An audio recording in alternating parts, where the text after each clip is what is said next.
This podcast is sponsored by nobody. Hey dudes, welcome to Splat from the Past, the only 80s themed horror and sci-fi show where things can get totally radical. Now today I will be welcoming back the always lovely Susan Ruttan.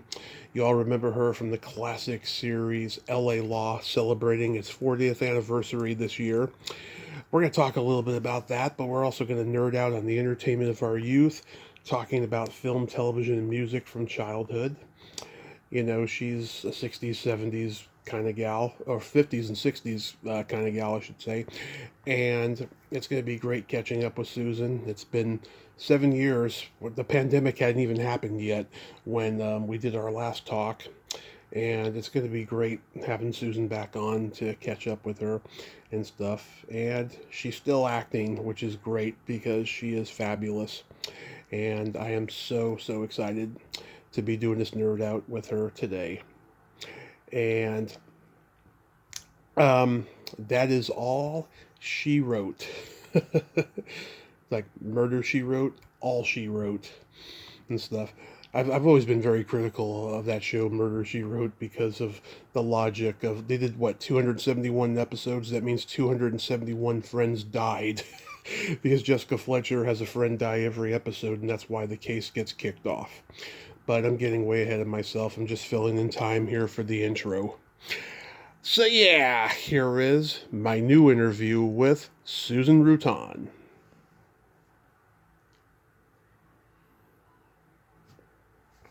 Hey, Susan, welcome back. How are you today?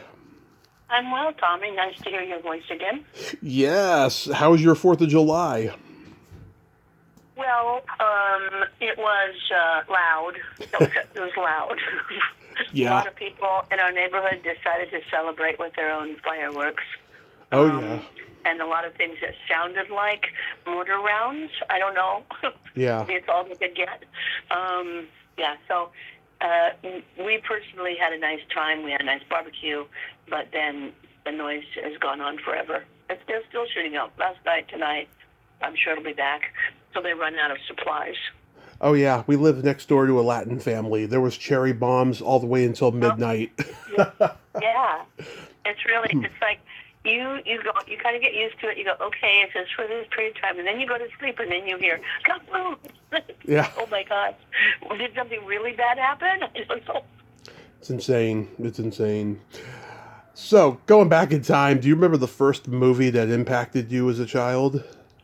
Okay, I'm going to preface this by saying I grew up in little logging towns up in the mountains. Right.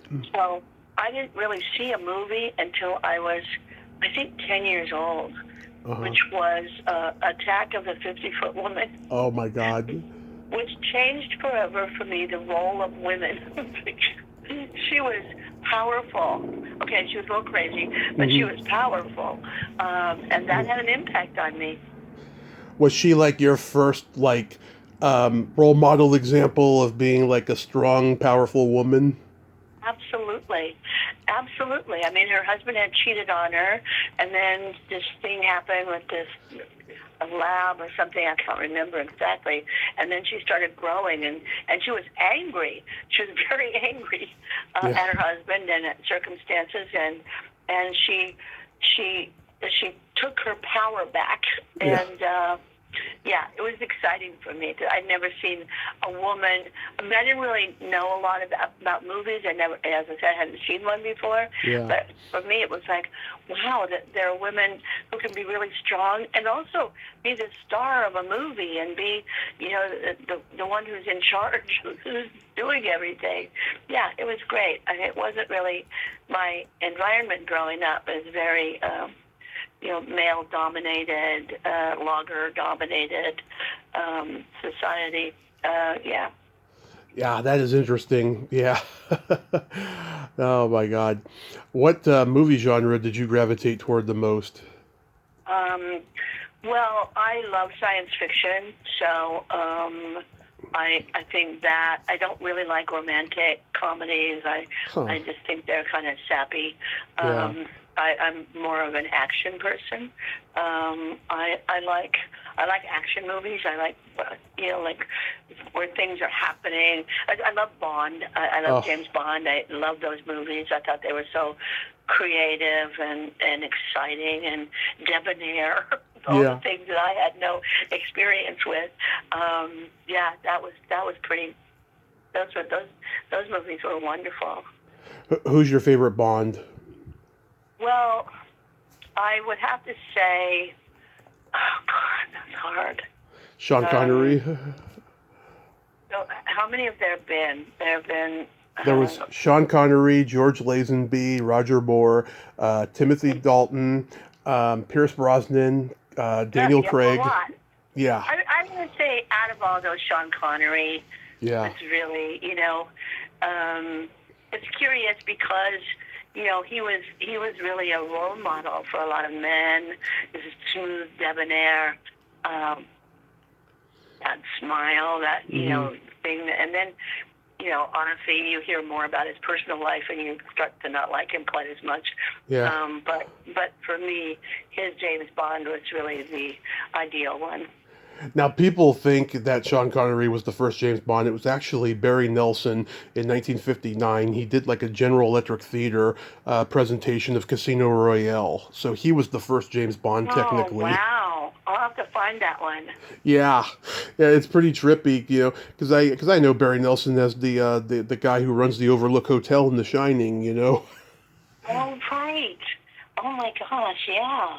Yeah. Wait, that's interesting. I'm going to have to find that movie and watch it. Yes. I have a hard time putting him into that role. Yeah. And visually because of who he was in The Shining. Yeah, I love all genre movies, but comedy and horror have always been my wheelhouses.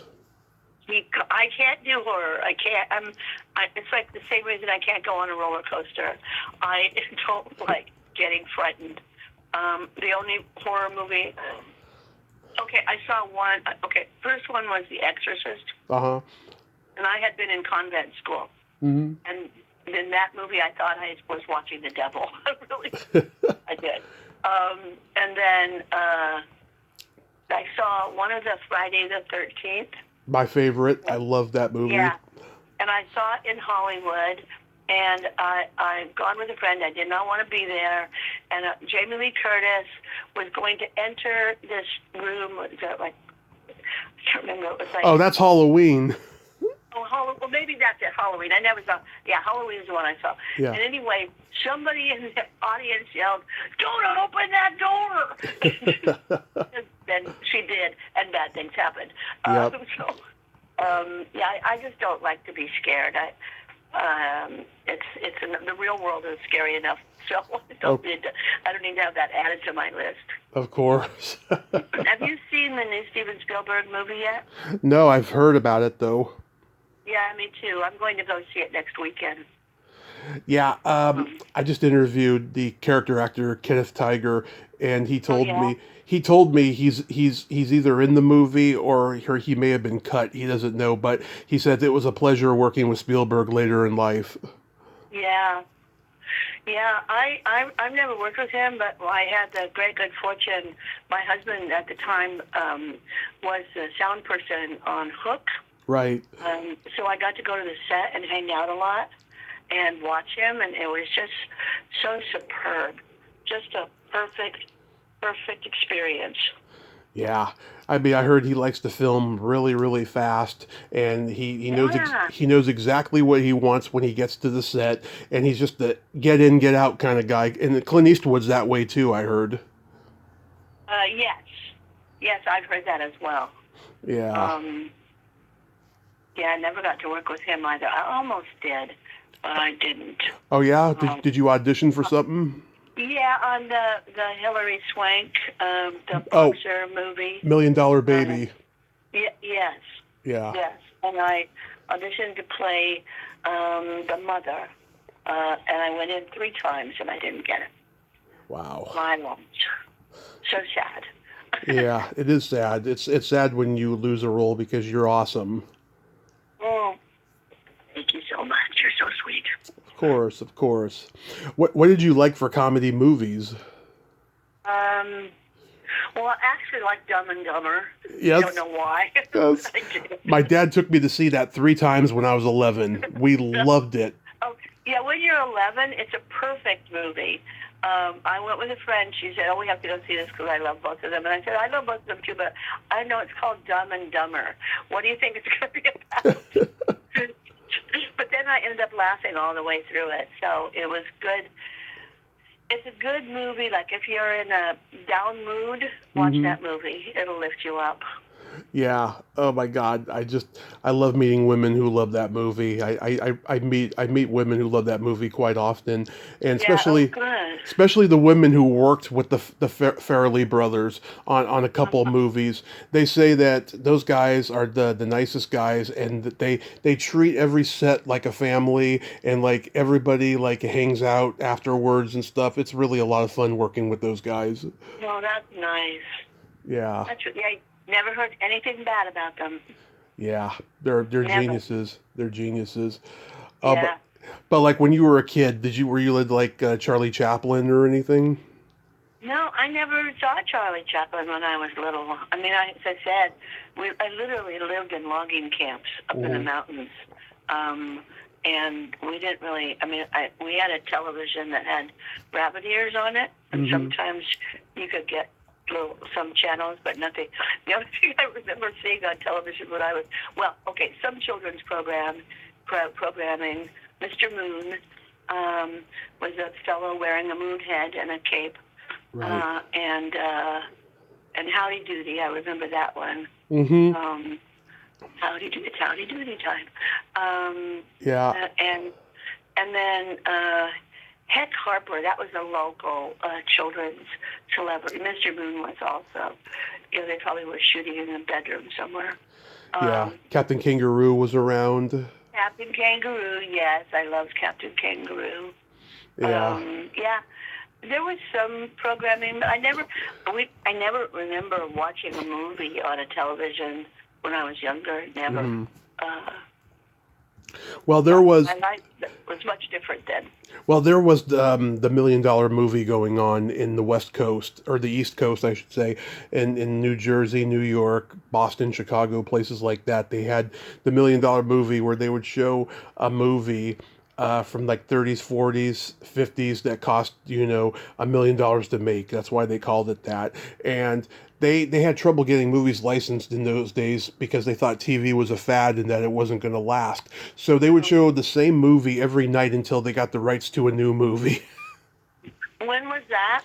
That was What year from was like that? that was from like 1952 to like I don't know the late 60s or something. Wow. Yeah, Yeah. I was really television deprived when I was a kid. The only thing I remember watching when I go to visit my grandmother, we watched Lawrence Welk. A I one think and a she watched two. the soap opera, but I wasn't allowed to turn on the television and watch anything for me. But I got to know the Lawrence Welk people and their family very well. Yeah. My grandmother would play music by ear, and she would play all the music they were playing, and I would be dancing like one of the dancers on the show. Wow. Yeah, it was not have an exciting childhood. But Oh, you know what? I lived in the fantasy world most of the time, so it didn't really matter what I was missing on television. yeah. Did you ever see Romper Room? Romper Room. When was that on? That was a kid show from like the early 50s into the mid 90s. Yeah, I remember that, but I don't have any memories of that show. I mean, I remember that it was around, but I don't think I ever saw it. Yeah, Um, the host had like a mirror and she was like, "Oh, I see Tommy, I see well, Susan." yeah, I Oh, remember yeah. that. I must have seen it somewhere along the way. I don't know. You know, I was an avid reader, Hmm. so I started reading when I was 3 years old. Oh, wow. Um, and I read everything. I read every word on the back of the cereal box.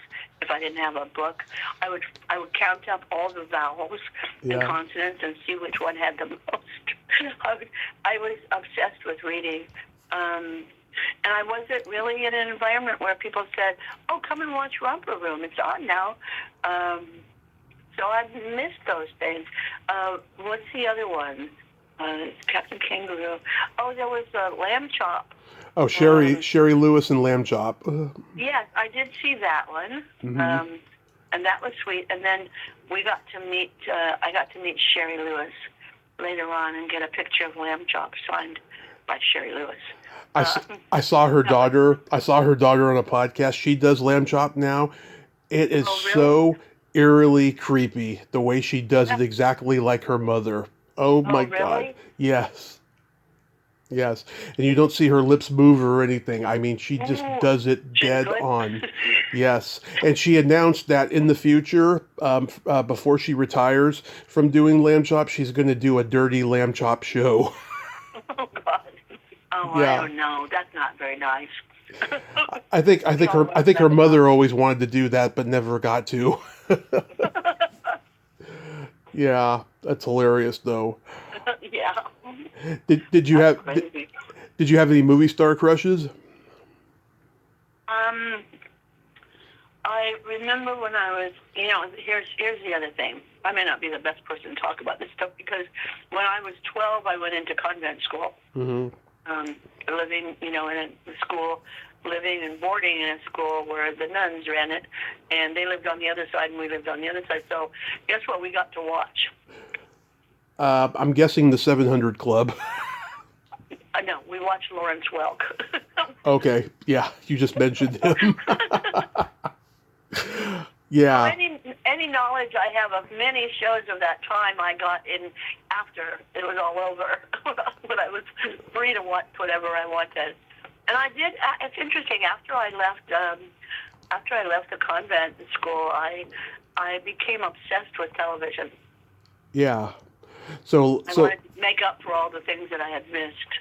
So when you did make up for it and stuff, were there any people that you had crushes on? Well, let me think. I love the Gidget movies. Oh, love Gidget. And all the boys in those. Yeah, Doug McClure and all the boys in their swimming trunks, singing and dancing. I loved them all. Oh, I wish I could give you a fist pound right now because I love the guys in the swim trunks too. Yes. Yeah, those were great. I guess. What's his name just died the other day? Joby Baker, who played Stinky in Gidget. Oh my gosh. Yeah. Oh my gosh! All these people are dropping like flies. I know. It's crazy. He was like in his early 90s or something. Then he had a long, good life. Yeah, and he became an artist, I heard. He had like his own gallery in L.A. or something. Yeah. I saw this thing the other day. This is maybe not on topic, but it was all these like rock and roll people, stars, drummers, singers, bands who led bands that were popular, were notable, mm-hmm. and where they are now. And they're all doing different things. Like one's there's a corporate guy, runs a company. One's an artist and does sculpting. They took a completely, 180 away from what they did and into something else. And I thought that's really great. I mean, rock and roll cannot keep you alive very long. So. Oh yeah, no. Because they found something else to do. Somehow Mick Jagger has kept alive and Keith Richards. That's unbelievable. Yeah, they got a new album out now and they're on tour. Well, the Mick Jagger said it's because he keeps moving. Yeah. He keeps dancing, so I can believe that. Mm-hmm. And of course, he's got a young wife. Well, that helps, doesn't it? Yeah. Yeah. Yeah, my crushes were like Cary Grant, Natalie Wood, lots of 80s movie actresses that I've interviewed and become friends with. And it's funny that now they're like my aunt. I don't look at them the same way anymore, Of course not, yeah. Yeah. I love Robert Mitchum. Oh, yeah, he was great. I thought he was phenomenal. And all of those guys, all of those movie stars of that era were all crushes. Remember they had those magazines? You don't remember, you're young, but they had Teen Beat? magazines. Yeah. What? Tiger, or was it Tiger Beat? Right? Yeah. Yeah. Yeah. And you would find out all about them and look at all these pictures of them. Yeah. And yeah, you could crush out really a lot on those people. Yeah. But I don't know, Robert Mitchum always, he was like the dad I wanted. Yeah. And John Wayne too, that sort of, he was like the strong dad. Of course, he had his flaws, but Robert Mitchum was like an incestuous crush for you. yeah, right. Yeah, that's terrible. You know who my favorite Bond girl was? Caroline Munro in The Spy Who Loved Me. Oh, yeah. I got to interview her a couple of years ago, and it was wonderful. She's a wonderful lady. Oh, really? Yeah. Oh, that's nice. That's nice that you got to meet her. Yeah, that was great. Did you really looked at the women in the Bond movies? I was like, yeah, there's another one. I like looking at Mr. Bond, James Bond. I've been lucky. I've gotten to talk to a couple of Bond girls. I also talked to Gloria Henry from Live and Let Die. Gloria Henry. Can't picture her. She was the black girl with the fro in the movie, and right. she attempts she holds him at gunpoint, right, and then he's got his own gun, and then she's all defeated, and she does this like annoyed grunt after he like takes his gun out. Yeah. Funny. Yeah. And Ursula Andress, she was a Bond person too, wasn't she? Ursula Andress, she was the first one in Dr. No. Yeah, okay. Yeah, I can picture her. She was absolutely gorgeous. Yeah. Like really inhumanly gorgeous. Inhumanly, yeah. Freakishly. Yeah, exactly. Like there was not a flaw anywhere. Like she had been created in a lab somewhere. That's great. Did you eventually start going to the drive-in? Yes, we went to drive-in, but I can't say that I really watched movies. Oh, I know. My dad, in the 70s, he saw a movie 3 times and actually watched the movie the 3rd time because he was alone finally. That's right. Yeah. Something about drive-ins, they're not about the movie. Yes. Well, my dad took me to the drive-in throughout my childhood, and we always watched the movie, of course, and it was always a great time. I just loved being in the car, and we got the little radio there, and Yes. we got the hamburgers that were under the hot lights all night, in the snack bar. It was great. Bacteria-laden hamburgers, yes. Yep. I always get popcorn, of course. Popcorn, yep. Yeah. Oh my God, those were good days. I miss those days. Yeah, I've talked about this to a couple of people. There are some drive-ins left, but not as many as we'd like. Yeah. All the really good things have gone away or diminished. Yeah. I'm sounding like a really old person here, but there were lots of really good things that we should have been able to keep. Yes, and hopefully some things can come back, like vinyl records have come back, and stuff like that. Yes, I've been noticing that. I actually bought a record the other day. This is odd for me because I don't have a record player, but now I'm going to get one. Yeah. Because at least if you don't have a CD player, you could play the CD on like your DVD player at least. Yes, right. Yeah. Or what my son does is he downloads them and he puts them on a thumb drive. Yeah. And then he can put it in his car, plug it into the car. Oh yeah. Have a lot of music. Yeah. So, I don't do that because that technology is beyond me, but. I don't have a thing to insert a thumb drive in my car. Mm-hmm. So, but I think what he did was he put in a new radio, like he has a classic Jeep, and I think he put in a current, like, big deal radio. Yeah. That has all that stuff in it. So getting into television more, like, what sitcoms did you watch? Well, I Love Lucy, of course. Of course, I love that. Yeah. I have in my huge VHS collection, I got 7 volumes of the I Love Lucy tapes that came out in the late '80s. Mm, that's wonderful. Yeah, I got the classic episodes too. The Chocolate Factory, Yeah. the Stomping of the Grapes, Yeah. the one where she's inside the TV and like Desi plugs it in and she's like the electrocution. Yeah, there was so many amazing moments in that inspired. I mean, people imitated those things Yeah, all over the world. The stomping of the grapes. Yeah, let's go stomp some grapes. yeah, All of that stuff. And the physical comedy, which was so great.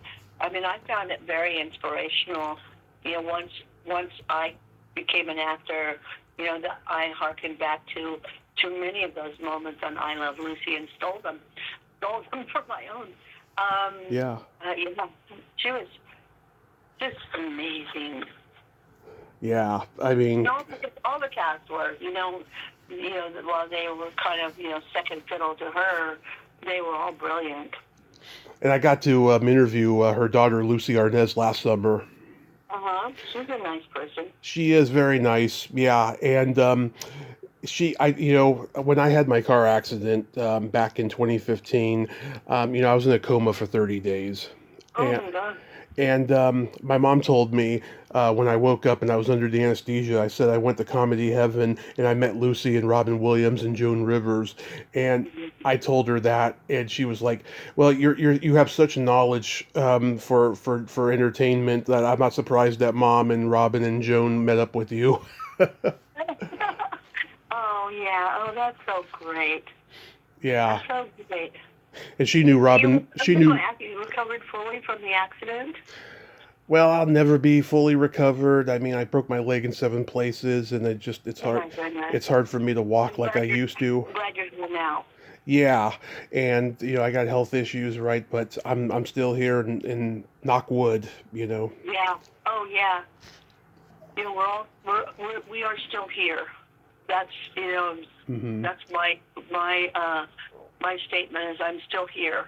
I'm vertical. I'm still here. Right. So. Yeah. And sometimes horizontal.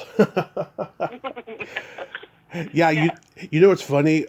When Laverne and Shirley was on, they kind of emulated Lucy and Ethel when they were doing their slapstick, and they were so humble. They were like, they were Lucy and Ethel. They were geniuses. And I'm like, no, you two are geniuses too. Yeah. Oh yeah. Ethel was the perfect foil for Lucy. Hmm. Perfect. She's very talented.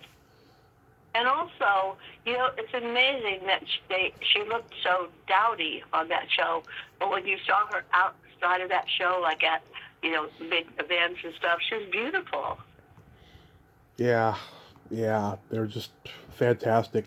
And the whole arc of sitcoms changed in such a small amount of time. In the '50s, you had these squeaky clean all-American families on TV like Father Knows Best and Leave It to Beaver. And then in the '60s, you had high camp concept shows.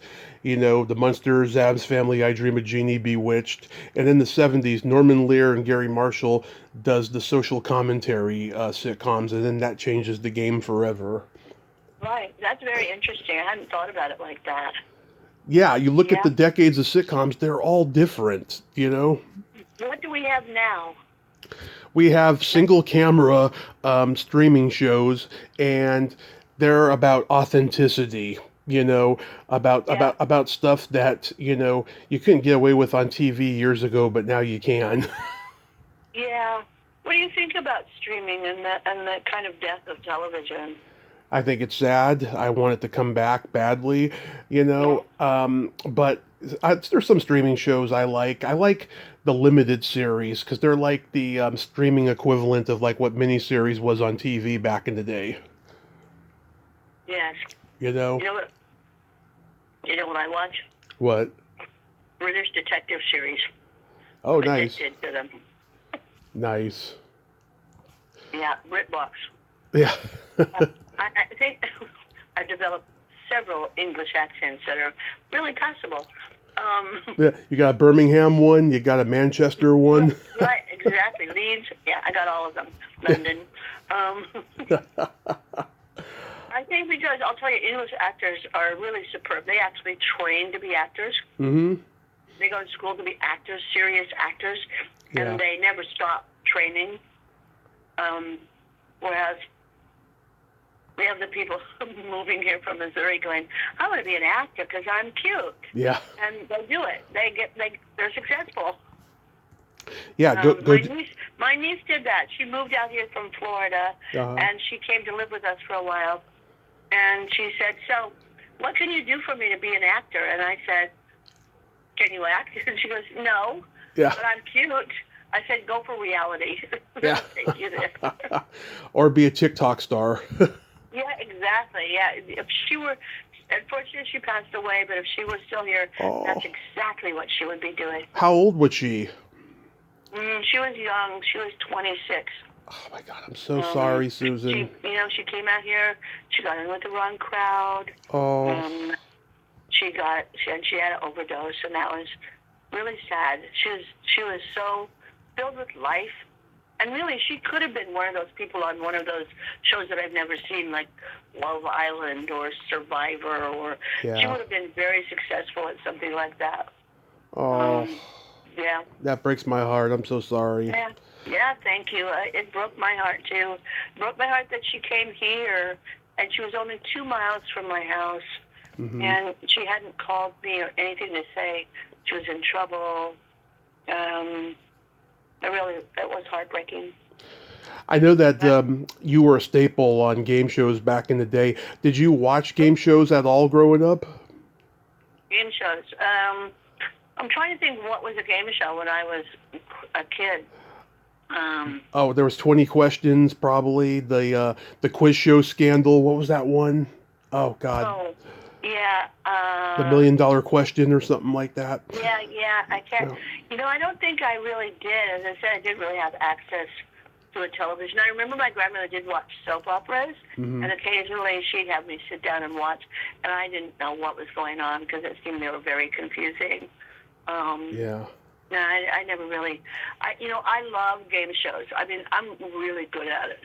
I was really good at Pyramid and Password and all that stuff. I was thrilled to be a part of that. It was so important to me that my person would win. That's all I wanted. Yeah. So you had fun. You had fun going on them then. Oh yeah. Oh my gosh, I had so much fun. Turned out that I did dictionary. Yeah. And the young kid was on it, and he was I was on the opposite team, and he didn't win. And years later, I met this woman, became friends with her, and she said, "Oh, you've never met my son?" And I said, "No." She said, "Aaron," and she said, "Aaron is my son." And she goes, "He actually knows you." And I said, "How does he know me?" I said, "He was on Pictionary with you." Said, wow. Oh my gosh, that was like 30 years ago or something. Yeah. That's crazy. And then this one woman that I helped win the big thing on Pyramid, she wrote me a letter and said that had helped her change her life. That she moved to Las Vegas, she bought a house, she met someone, she got married, and was so happy. And she thanked me so much for that. I said, "Well, you did half of it." Yeah. But like when you can have that kind of an impact on someone's life, it's really wonderful. Did you ever go on Hollywood Squares? Yes, I did. I went to Bahamas. The Bahamas on Hollywood Squares. Yeah. With was it Joan Rivers? Might have been Joan Rivers. I think she hosted. Yeah. Yeah, the whole gang of people. I wasn't really. Those were professional jokers. You know what I mean? Mm-hmm. They knew exactly what hit. I don't think I was great. I wasn't terrible, but I don't think I was. I was more in awe of being there with all those people. Yeah.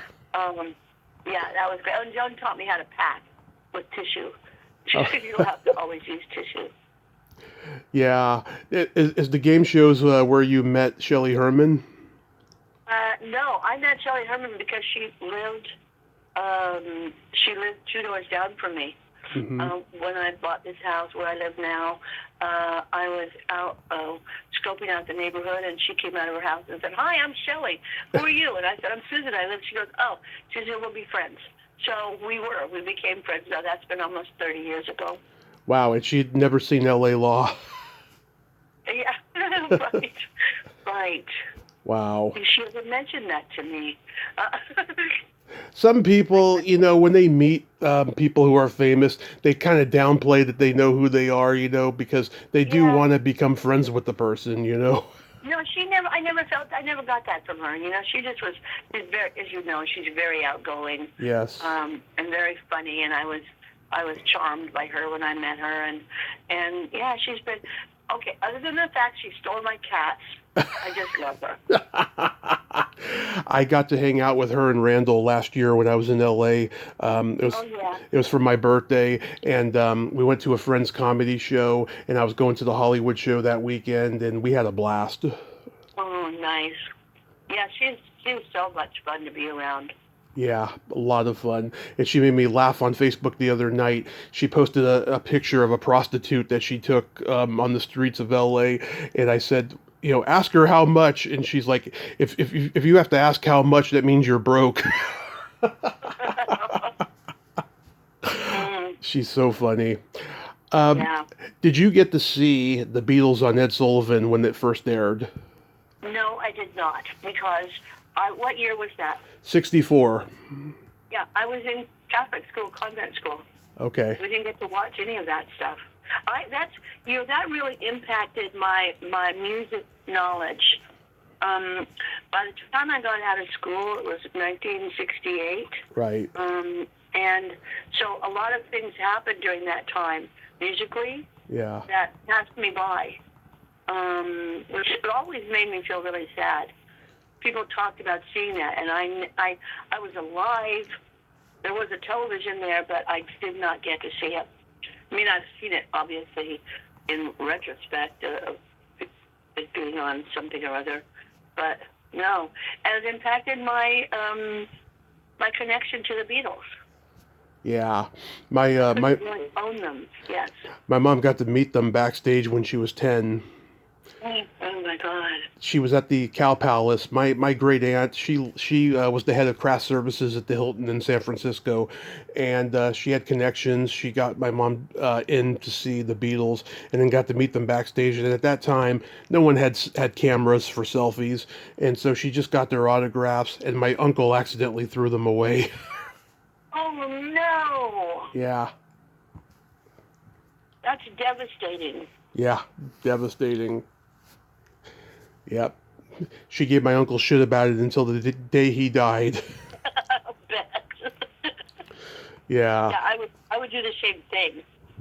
The Rolling Stones were on the Hollywood Palace. Dean Martin was hosting, and I guess they were rude to him backstage, so he made a snarky comment about them before he introduced them. Oh my God. Yeah. Yeah, the music that I grew up with before I went away to school was all country western. Right. Johnny Cash. Johnny Cash. Yeah. I fell into a burning ring of fire. That kind of stuff. I just felt like, I felt cheated out of my generation as far as music. Yeah, my dad had Live at Folsom Prison on vinyl when I was a kid. He used to play it all the time. Yeah. It's a great album. I hear the train coming down the line. See, I know these songs. Yeah. They're embedded into my brain from childhood. Joaquin Phoenix, I think he did a great job playing Johnny Cash. Oh, yeah, I thought so too. I loved Johnny Cash. Mm-hmm. I loved him. I just thought he was such a deep human being. He guest starred on The Simpsons once, and he's playing a coyote who can talk, and he starts like chewing on Homer Simpson's leg. It was so hilarious, and he's like, "Sorry, I am a coyote." Oh my God, we have a coyote that's living part-time in our front yard. Oh yeah. Well, around the corner because he sneaks up. My cat got out. He Mm-hmm. ran toward the bushes. The coyote came out and started walking towards the cat. And I screamed and I grabbed the cat by the tail, threw him over my shoulder, and just screamed at him. And he didn't run. He just sort of ambled away Yeah. slowly, looking at me like, what? What'd I do? I hope I never encounter one. Living in the Bay Area, there's a lot of buck deers like that come out of the woods, right? Oh, Yeah. I encountered plenty of those, including one that almost attacked me while I was walking one night. Oh my gosh, yeah. I grew up in the woods, basically, and this is how it was different when I was a kid. You could leave the house in the morning, be gone all day long until it got dark, Right. and nobody wondered where you were. So I could go out in the woods with friends, wander out among the mountain lions, the bears, the deer, the buck, every wild animal you can imagine, and nobody ever worried about us. Nobody said, nobody asked, where were you all day? Or are you okay? Nobody ever, you were, when I was a kid, kids were independent beings. As long as you weren't causing trouble, nobody cared. Wow. Yeah, not like today. Wow. Not like, where are you? What time are you going to be home? What are you going to be doing? Who are you going with?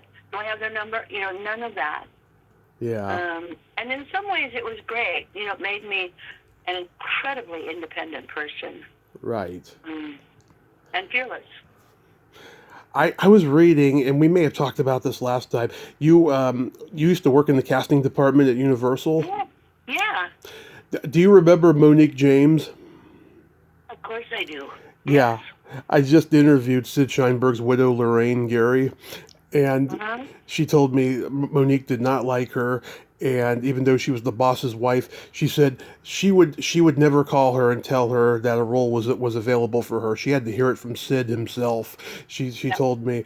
But like, I've talked to at least 5 actors who claim to be the last contract player at Universal, and the only one I think who's telling the truth is Sharon Glass because she wrote it in her book. Yeah. Monique James was not very nice. Really? Yeah. Sadly. I mean, she was rough. Mm-hmm. Yeah, I mean the way that Sharon describes her in her book is that she was like a tough mother figure to her, Yeah. Okay. Yeah. That sounds like tough part. Yeah. Really. Mother figure. I'm not so sure, but it's true. But like, were you casting like TV shows because they had so many back in those days? I went in. Gary Barton got his first job as a casting director, and he needed somebody to be his assistant. And a friend of mine, I had just come here from up north doing theater, and my friend said, would you want to work for a little while? I said, I'd love to find out how this works, never having done any television or anything before. So I interviewed with Gary, and I said, I'll give you a year. And he said, okay. So I got the job. I said, I'm really great on the phone because I worked for Pacific Bell, and he taught me how to use the phone perfectly. And I said, I can type, and I can even do shorthand. So he hired me, and he did a couple of pilots. He was casting on, oh my God, what's his name? From Baywatch. Hasselhoff on Knight Rider. Yes, he was doing a pilot with him, and I would read with the actors, and then not even a year had passed, and that's where I got my first television job there, because they knew I wanted to act. And then he got hired at CBS. Oh yeah. And moved on and left me in the dust, which was fine with me because I actually started working a little bit. Yeah. And then I went over to Paramount and worked with Mary Buck, Rhonda Young. Okay. Who was crazy as a loon, probably still is, and worked with the Whit Thomas people. Huh. Rhonda just wouldn't show up. And I'd have to take the actors over for the session, and they'd go, where's Rhonda? And I'd stuck in traffic. I had a doctor's appointment, at a dentist appointment. Wow. yeah, so I got a lot of experience with actors there and producers and directors. Um, and then, I don't know, I did one movie with another producer. And Mm-hmm. then I started getting auditions. I got an agent before, when I left Universal. When I was at Universal, I got an agent from a showcase I had done. Nice. And yeah, and then I loved casting. I really did. I was able to get people in, work with them in the room before they saw the producers, Mm-hmm. get them to a place where they could get the job. And I was like a mother. That I'm so Yeah. happy for you. Look at what you did. Yeah, I love those times. Yeah. Wow. And can you believe it's been 40 years since LA Law started? Oh, did you have to say that? No. No, I cannot believe that. No, I cannot. I'm not going to believe that. I choose not to believe that. And don't ever bring it up again. No, a long time ago. A long time ago. Yeah, I talked to Michelle again last November. She's writing novels now. Uh-huh.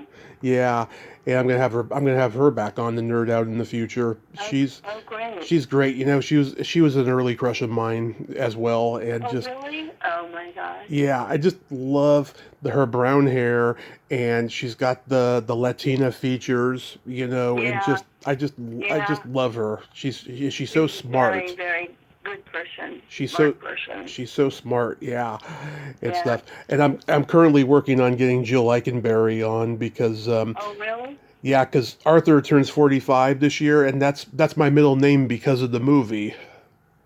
Uh-huh. Oh, okay. Yeah, Oh, yeah. my Yeah, she's a sweetheart. yeah, my mom had a crush on Dudley Moore. Oh, really? That's funny. Yeah, I don't think I ever had a crush on him. I wanted to cuddle him. yeah, I just don't think I had a crush on him. He was so funny. yeah. He was perfect. Are there any episodes you're satisfied with where they gave you something really good to do? Yeah. I think one of them was when I was going on a diet.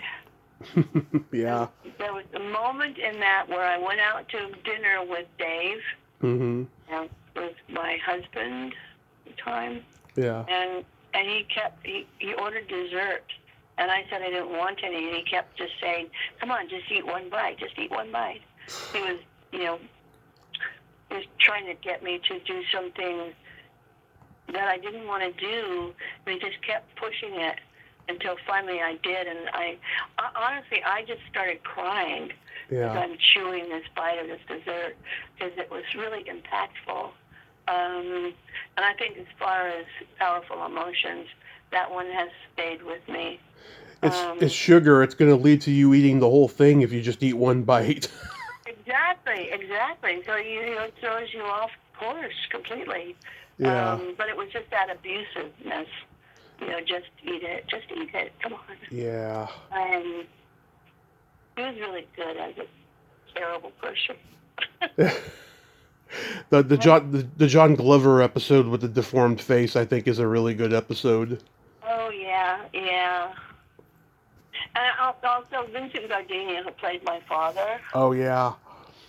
he was so wonderful.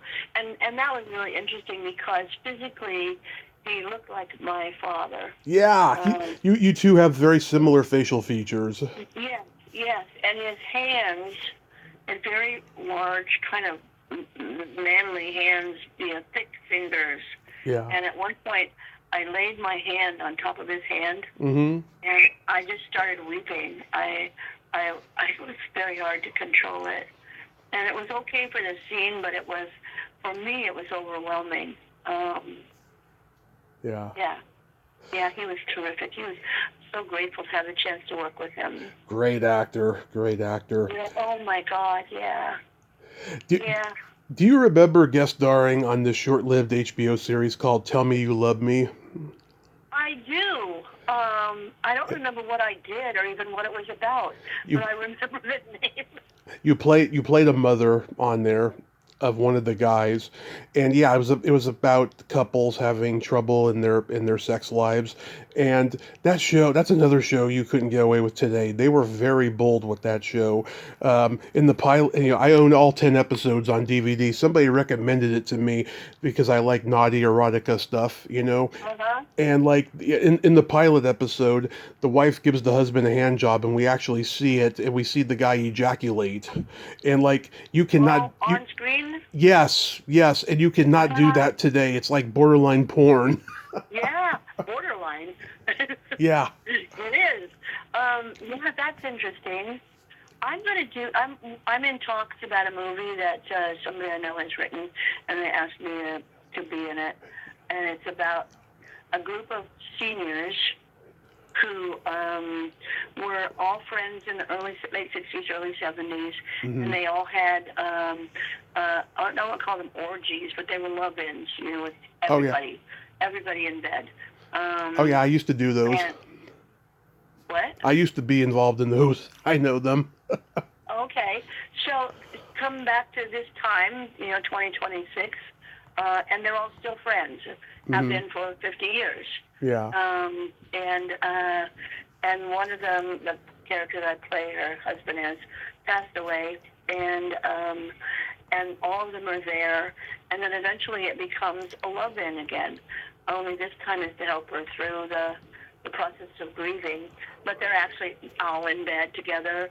I mean, you don't see any nudity. Who wants to see 70-year-old bodies? But you see the implied stuff, and it's really very sweet.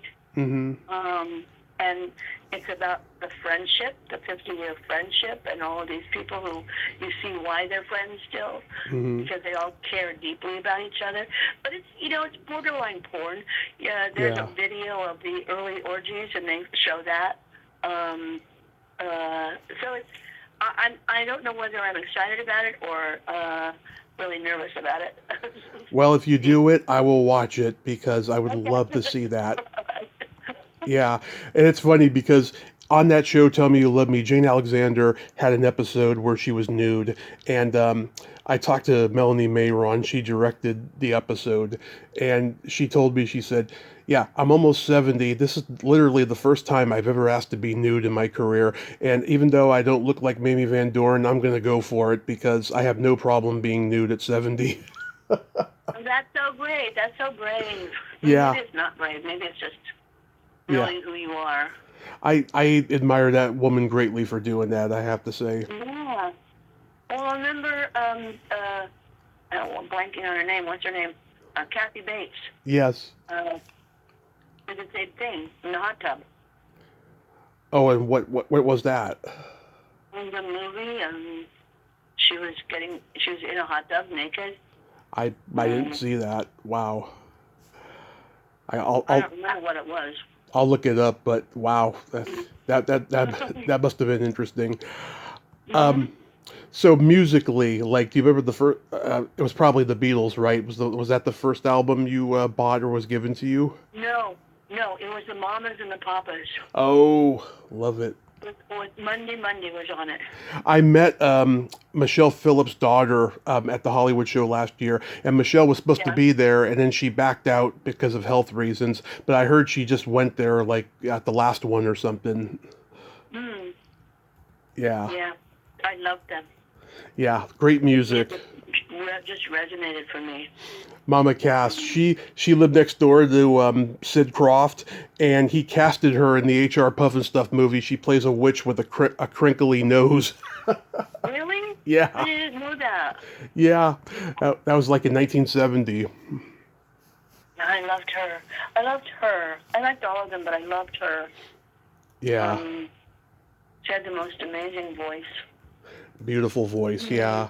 Taking me back in time, Tommy. I know, that's what I do, What was your first concert? Janis Joplin, honestly. I didn't go to a lot of concerts. I had kind of a thing about, I have a little social anxiety from being in a big place with a lot of people, but I went to Fillmore West, and Janis Joplin was playing, and that, I could have died right there. Yeah. I've been happy. I interviewed one of the guys in Big Brother and the Holding Company, and he said just being in her presence was amazing. Oh, yeah. Yeah. Yeah, beautiful singer. Yeah, I Yeah. saw Jefferson Airplane. I saw. Oh, my dad saw them in '66. They opened for the Rolling Stones. Uh-huh. And Neil Diamond opened, and he got booed off the stage because he wasn't rock and roll. Oh, my So God. then Jefferson Airplane comes on and rocks the house. Oh, God. Yeah. Um, and who else? Well, I was living in the Bay Area, so the Grateful Dead were a big part of my life. When did you live in the Bay Area? I was there from 1966 to, well, I was in Santa Cruz for 5 years. So I actually lived in that area until 1980. Wow, that's so trippy. I spent my whole life going to Santa Cruz Beach Boardwalk like every summer. Really? Yeah, because I'm born and raised in San Mateo. So, Oh, okay. I lived in Santa Cruz for 5 years, from 1975, end of 74 until the end of 79, and worked in a theater there. And I miss it. I'm going back up the end of this month. I still have all the people that were in that theater company, those who are still alive, are all still friends. And we talk and see each other on a regular basis. would you make a trip over to Modesto to say hi to me? How far is Modesto? It's got to be maybe, I'm guessing, maybe just under 2 hours. You know what? I can't do it this time because I'm there on a very limited. I have to be back here like Tuesday. But if I go up again, I'll search you out. Okay? Okay. When I go up again. Fantastic. Yeah. Do you remember your first makeout song? I didn't need songs to make out. Okay. I guess not everybody did. I don't know. I don't really connect anything with that. I mean, the Mamas and Pappas could encourage me to do anything. Did you have comedy albums? No, I never did. I only was introduced. I had a 100-year-old friend who passed away recently. She had a whole collection of comedy albums. The 2,000-year-old man being the one that she loved the most. So I was introduced to them through her. My mom had Lily Tomlin's This Is a Recording. Still one of the funniest albums ever. Love it. Yeah, we had Cheech and Chong's Big Bamboo. We had a Richard Pryor album, but I can't remember the one because it didn't have the cover, just a record. Stuff like that. I was being a comedy nerd. I was exposed to comedy early on. Used to watch the Rodney Dangerfield specials on HBO and stuff. You never wanted to be a stand-up person? I did do stand-up for 10 years in San Francisco. Oh, really? Yeah. I love the process. I do not love the politics and the backstabbing backstage. And yeah. Especially in the internet age, when I started in '06, it was just awful. I mean, they're still doing cyberbullying like we're in high school or something. It's just awful. It's horrible. It's horrible. Okay, here's why I miss the old days as far as entertainment, is that there wasn't the internet. There wasn't the internet.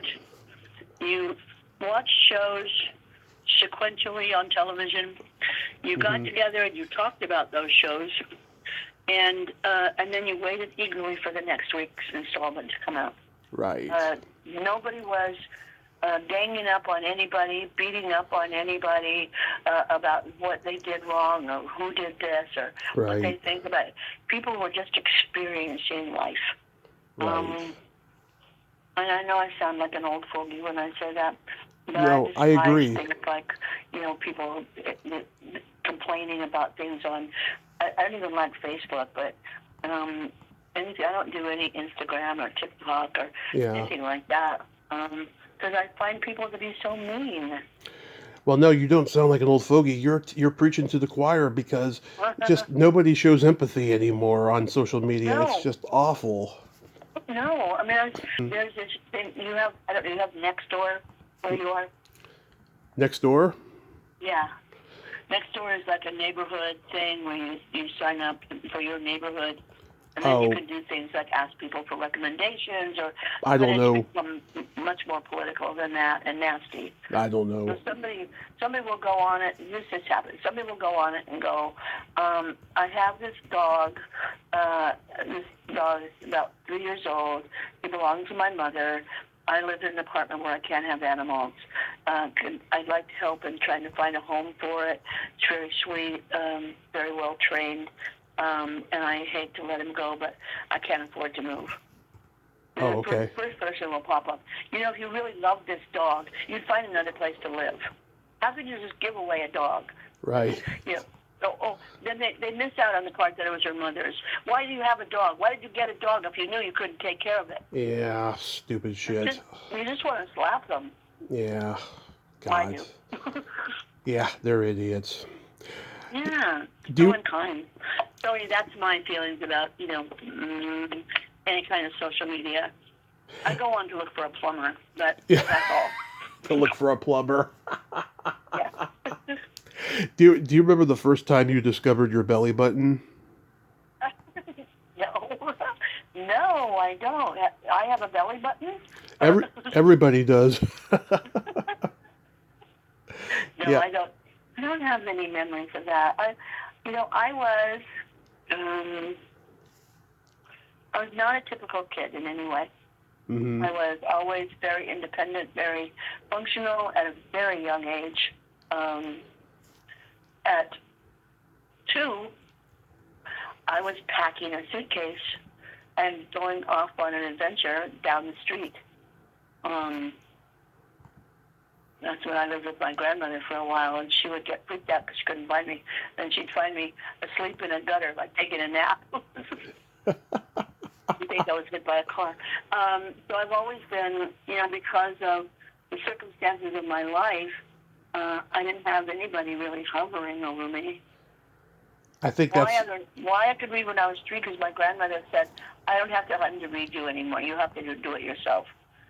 She was Norwegian and very, non-emotional.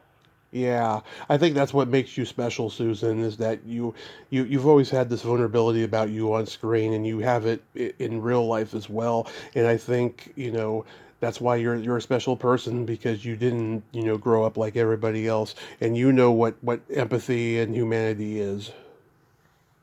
That's very, very sweet of you, Tommy. Of course. I'll tell you, yesterday I had now we're doing therapy, okay? Yeah. But yesterday I had a revelation Hmm. about my life, and I'm not really working so much right now. I mean, I have things that are happening in the future, but not right now. Uh, And it has made me feel a little hollow. And then I realized what the real issue was for me was that I grew up without anybody's approval. hmm. And nobody went, oh my gosh, you're so smart. Why did you do that? That's so great. Look at you reading so well. Nobody ever said that. And that what acting gave me was approval. It Yeah. gave me adulation. People loved me without knowing me. Right. That's the greatest feeling in the world. And while I'm not acting, I'm not getting that. I don't. You know what I mean? Hmm. I'm not getting that immediate gratification, and that's what was happening with me. I felt like, oh, I don't have value if I'm not performing. Right. And when I recognized that, I'm doing my own therapy. When I recognized that, it was like all of a sudden something snapped, and I was able to go, okay, then find something else to do when you're not acting in something. Find something else that gives you your own value, not from anybody else, but internally. Yeah, So, that's why I think yeah, I went into stand-up comedy, because I wanted approval even though nobody knew me, and I made myself look like an idiot because I was just doing a lot of guy jokes on stage. And I think a lot of people thought that I was being real and stuff, but the people who took time to actually get to know me knows better than that, and yeah. I cherish those people. I'm still friends with them. Oh, I'm so glad. Yeah, we all have to find our own way somehow, and we have to learn about value, that we have value no matter what we're doing. That you bring value to the table when you interview people. Oh, thank you. You do. You're so kind and perceptive and really listening, and that's what we all want, right? Right. Isn't that what everybody wants? I try my best. You do a good job. Thank you, Susan. So do you have anything upcoming you could mention besides that possible naughty show that you might do? No, I don't know if I ever told you about the show that we've written. It's an animated series about a tooth fairy, outgoing tooth fairy, an older tooth fairy. But we've got the entire thing written. The problem we're finding is that finding somebody who's doing any animation stuff right now. Nice. So we're kind of shopping it around. We had a deal with Disney, but they wanted to change the whole thing into something that they wanted to see. So we opted out. But it's so beautiful and so perfect, and I'm hoping that we can find something with that. And then I also, out of my yesterday's personal experience of what's going on with me, I decided to start writing a one-woman show. You should. So, I'm hoping that I'll have that done and ready to put on by the time the Fringe Festival comes around next year. And sort of try it out in that space. Do you know if there's going to be like any LA Law reunions like at the Hollywood show or anything this year? I haven't heard that. I don't know. I don't know anything about that. I went there once and I had a nice time, except it was a little overwhelming. So I never went back again. Then I went to New Jersey and did what do they call it? Chiller. Oh yeah, the Chiller Con. Yes, right. And that was incredibly overwhelming. Yeah, I've heard. Yeah, it's crazy. Though I did meet this wonderful person who was from Australia. He was a teacher, and he loved me on LA Law. There I got my value. He loved me on LA Law, and he told his students about this festival, where you could meet the people that you like, and they convinced him to go to New Jersey from Australia. And we had a lovely time, such a lovely person. And he was so excited to be there. We took a lot of pictures together, and that was the happiest point of the whole thing. I mean, it was, a lot of people want to meet you and talk to you, but that person came a great distance just to meet me. And that made me very happy. That is so wonderful. Yeah. Well, I hope you do get one of those reunions in order this year. And like I said, I hope you do that naughty show because I'll be the first one to watch it. And until then, I thank you so much, Susan, for coming back on and nerding out with me today. Thank you, Tommy. Yes, and Thank you for having me. I hope you have a great rest of your summer. Be safe and enjoy that trip to Santa Cruz. And yeah, I would love it if you came around here one day. I won't forget you. I'll do my best to find you, okay? Okay. I'll be searching, going, has anybody seen Tommy? I guess I could just call you. Okay. Yeah. Okay. All right. Honey, you have a great day. You too. Mwah. Thank you. Bye-bye. Bye-bye. Well, there you have it. Susan Ruttan, ain't she a sweetheart? Oh my God, I love that lady.